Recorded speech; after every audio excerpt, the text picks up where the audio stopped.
자, 여러분 안녕하세요. 오늘은 이제 궤양성 대장염의 중등도 분류에 대해서 살펴보도록 하겠습니다.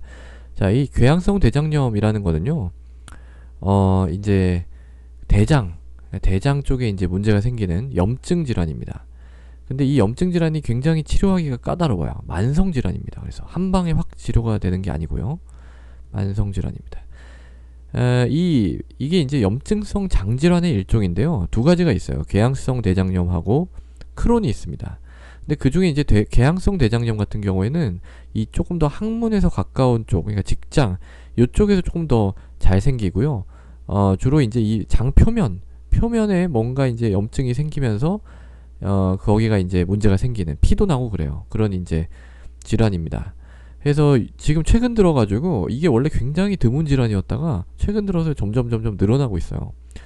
그래서 이제 여러 병원에서 이제 있다 보면은 이런 환자분들을 예전에는 전혀 뭐 볼 수가 없었는데 요새는 이제 그래도 종종까지는 아니고 간혹 이렇게 볼 수가 있는 경우가 있습니다. 그래서 이 궤양성 대장염의 중등도 분류가 왜 중요하냐면요. 이게 이제 이거에 따라서 치료가 결정되거든요. 이 궤양성 대장염의 치료는 분류에 따라서 결정이 되기 때문에 분류가 중요하다. 그래서 이제 그거에 대해서 좀 말씀을 드리려고 하는 거고요. 일단은 이 장 쪽에 문제가 있으니까 제일 처음에 이제 병원에 오시는 거는 혈변 때문에 오시는 분들 굉장히 많아요. 변에서 이제 피가 좀 나는데 그게 치질은 없고 뭐 이제 요런 경우. 연세가 굉장히 많으신 분이라면 뭐 대장암 가능성도 있겠지만 일단은 요새는 궤양성 대장염 같은 염증성 장질환으로 인한 혈변도 가능하다라는 겁니다. 그래서 이게 이제 계속 염증이 있다 보니까 배변 횟수가 증가하는데요. 그게 이제 하루에 4회 미만이면 경증이고요. 그 다음에 6회보다 이제 더 많아지는 게 중증입니다. 그 사이가 이제 중등도고요. 그 다음에 이제 혈변도요, 경미할 때는 잘 몰라요. 그러니까 없는 것 같기도 하고, 있는 것 같기도 합니다. 근데 중증일 때는 항상 꽤 많은 피가 나오는 거죠. 그 다음에 이제 열도 납니다. 이게 이제 염증 질환이기 때문에 그래요. 우리 몸의 반응이에요. 근데 경증인 경우에는 열은 잘 안 나요. 근데 중증인 경우에는 37도 5부 이상의 열이 납니다. 그 사이죠. 이제 중등도. 열은 조금 나는 것 같긴 한데 미열 37도 5부가 안 되는 그런 체온 상승이 이제 중등도에 해당을 하고요.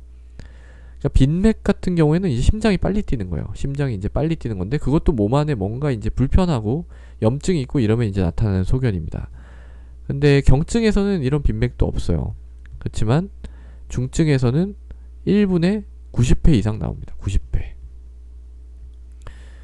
이게 정상이 보통 한 6, 70회 정도 되거든요. 그러니까 한 1.5배?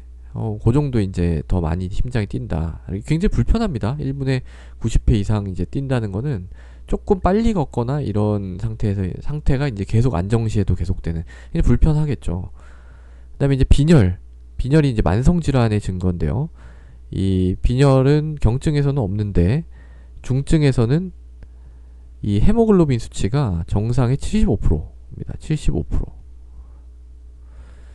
그리고 이제 이 ESR이라는 거는 적혈구 침강 속도인데요. 이것도 몸 피 속에 이제 염증을 보는 거예요, 이거는. 근데 경증 같은 경우에는 30보다 적은데요. 30보다 적은데 이 중증 같은 경우에는 30보다 큽니다. 그래서 그 가운데가 이제 중등도고요. 그래서 이제 굉장히 불편하겠죠. 궤양성 대장염 같은 경우에 배변 횟수도 많아지고 혈변도 있고 좀 열도 나을 수 있고 맥도 빨라질 수가 있고 몸 안에 일단 염증이 있는 상태니까요. 이 경증 같은 경우에는 이 6가지 조건, 요게 다 엔드로 만족을 해야 경증입니다. 여기가 이제 엔드로 다 만족을 해야 경증이에요. 중증 같은 경우에는요, 요 2개는 무조건 만족을 해야 돼요. 배변 횟수가 7번 이상이어야 되고 6번보다 많아야 되고 혈변이 꽤 있어야 돼요. 항상.